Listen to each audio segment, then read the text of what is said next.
नमस्कार, मैं हूं संजय शर्मा। आप देख रहे हैं 4 PM न्यूज़ नेटवर्क। देश अब एक अलग ही मोड में चल रहा है। भ्रष्टाचार सिस्टम को तोड़ना मरोड़ना अब बहुत आसान बातें हो गई हैं।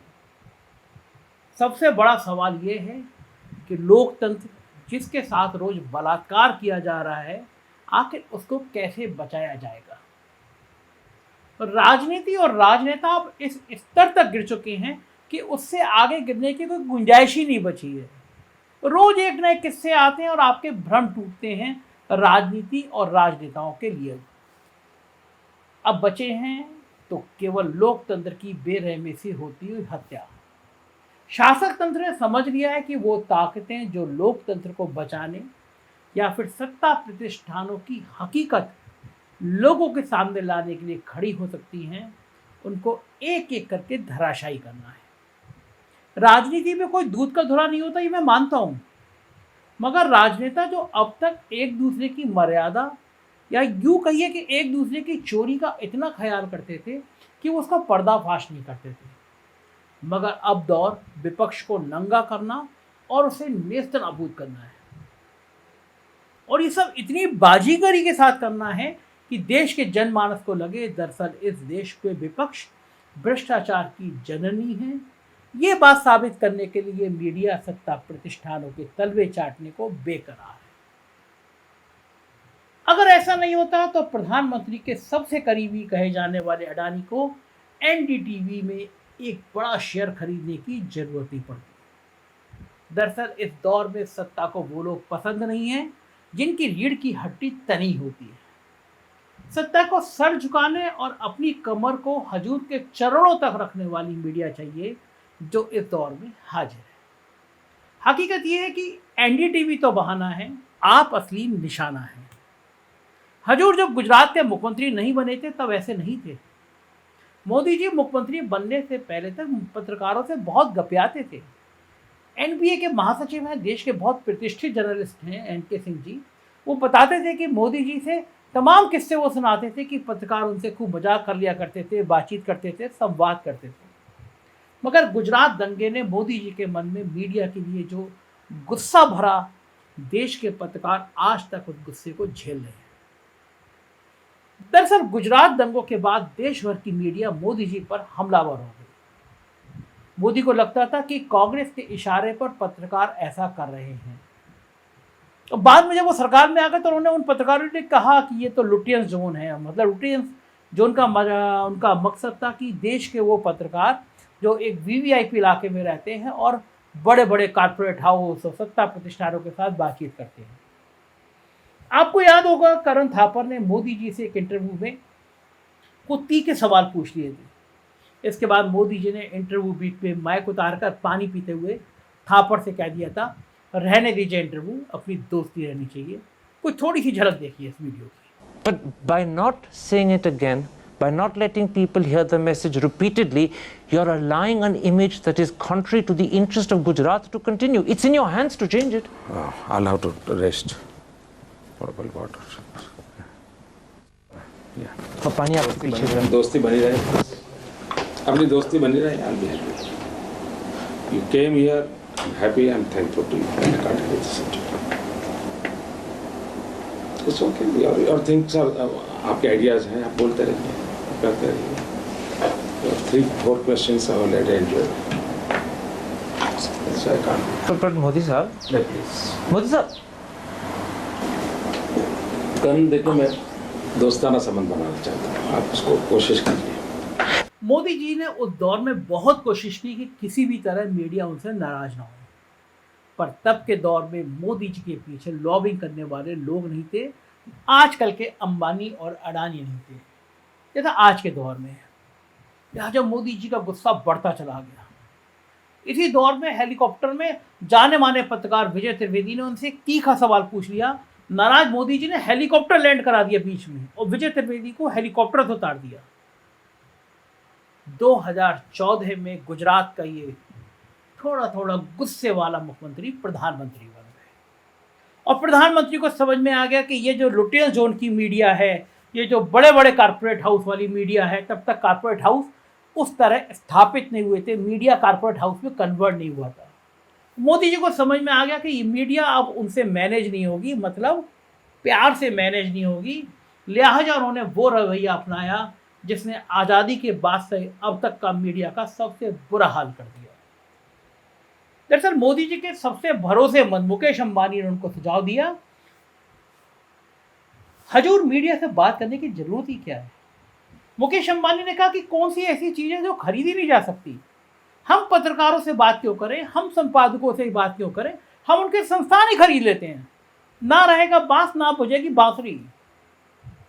देश के जाने माने चैनल मुकेश अंबानी ने खरीदने शुरू कर दिए, और जो आप आज देख रहे हैं नेटवर्क 18, CNBC आवाज जैसे तमाम दर्जनों चैनल और प्रिंट मीडिया के मालिक अंबानी बन बैठे।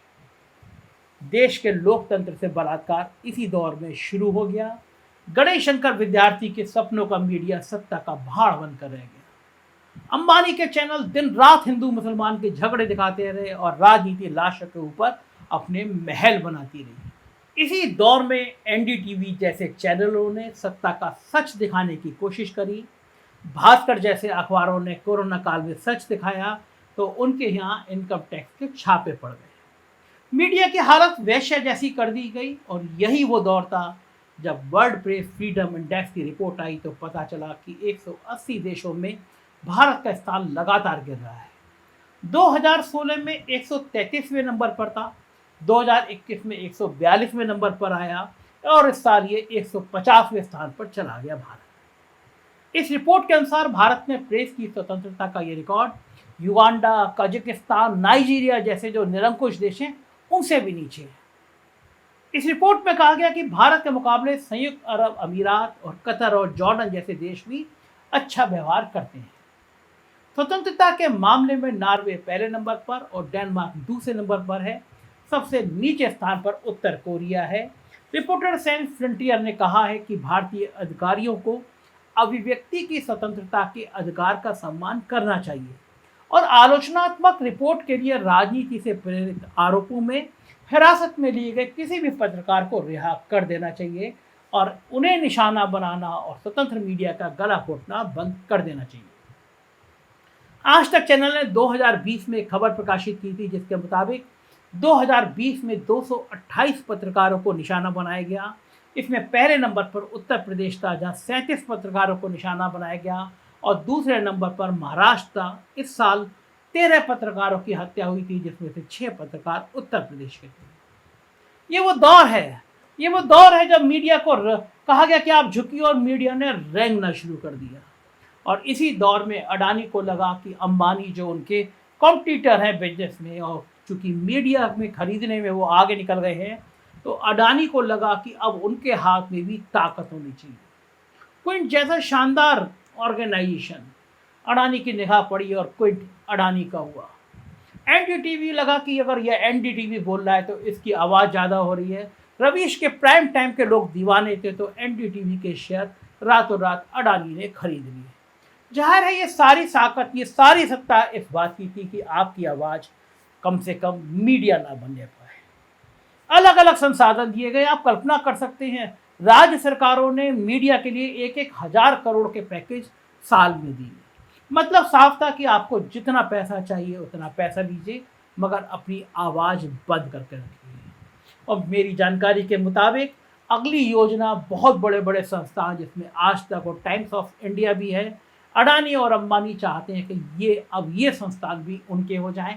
मतलब साफ है जब देश की सारी मीडिया उनकी होगी तो आपको पता नहीं चलेगा कि आपकी GDP कितनी गिर गई, आपको पता नहीं चलेगा कि मजदूरी के, बेरोजगारी के आंकड़े क्या हैं और आपको कभी नहीं पता चलेगा कि कितने किसानों ने आत्महत्या कर ली। सोशल मीडिया पे अंकुश लगाने की कोशिशें लगातार जारी हैं। जो पत्रकार बोल रहे हैं उन पत्रकारों को परेशान करने की योजनाएं जारी हैं। जाहिर है ये वो दौर है जब लोकतंत्र की हत्या की जा रही है और हम सब उसके गवाह हैं। स्वतंत्र पत्रकारिता के ऊपर निरे अंकुश लगाए जा रहे हैं और हम सब उसके गवाह हैं। ये सारी कवायद इसलिए है क्योंकि लोकतंत्र अब ऐसे जगह पे आ गया जहाँ लिखना, पढ़ना, बोलना और देखना सब बंद है। मुझे दुष्यंत की वो पंक्तियाँ याद आ रही हैं जो आज के दौर में बहुत मौजूद हैं। हो गई है पीर पर्वत सी पिघलनी चाहिए, हो गई है पीर पर्वत सी पिघलनी चाहिए, इस हिमालय से कोई गंगा निकलनी चाहिए। आज ये दीवार पर्दों की तरह हिलने लगी, शर्त लेकिन थी कि ये बुनियाद हिलनी चाहिए। हर सड़क पर, हर गली में, हर डगर, हर गांव में हाथ लहराते हुए हर लाश चलनी चाहिए। सिर्फ हंगामा खड़ा करना मेरा मकसद नहीं, सारी कोशिश ये है कि सूरत बदलनी चाहिए। मेरे सीने में नहीं तो तेरे सीने में सही हो कहीं भी आग, लेकिन आग जलनी चाहिए। मेरी कोशिश है कि 4 PM के माध्यम से ये आग जले। मैं बोलता हूँ, इसलिए बोलता हूँ कि इस दौर में बोलना जरूरी है। मैं इसलिए बोलता हूँ कि जब इतिहास लिखा जाएगा तो कम से कम मैं उस पत्रकार के रूप में स्थापित ना हूँ कि जिसके ऊपर इतने दबाव थे, जिसके ऊपर इतने अंकुश थे और जिसके ऊपर इतने डर थे कि वो सच ना बोल सका। मैं चाहता हूँ कि व्यवस्था जैसी है मैं उसका चित्रण करूँ, ना काहू से दोस्ती, ना काहू से बैर। हमने पत्रकारिता सीखी थी तो यही सीखा था कि सत्ता जो बताती है वो विज्ञापन होता है और सत्ता जो छुपाती है वो खबर होती है। 4 PM की कोशिश रहती है कि जो खबर हो वो हूबहू आपके सामने हो, जो देश के हालात हो वो आपके सामने हो। मुझे लगता है कि शायद मैं इस कोशिशों में कामयाब हूँ। अगर कामयाब हूँ तो मुझे सहयोग करिएगा, चैनल को सब्सक्राइब करिएगा, लोगों से कहिए ये वो चैनल है जो सच बोलने की हिम्मत करता है। Thank you.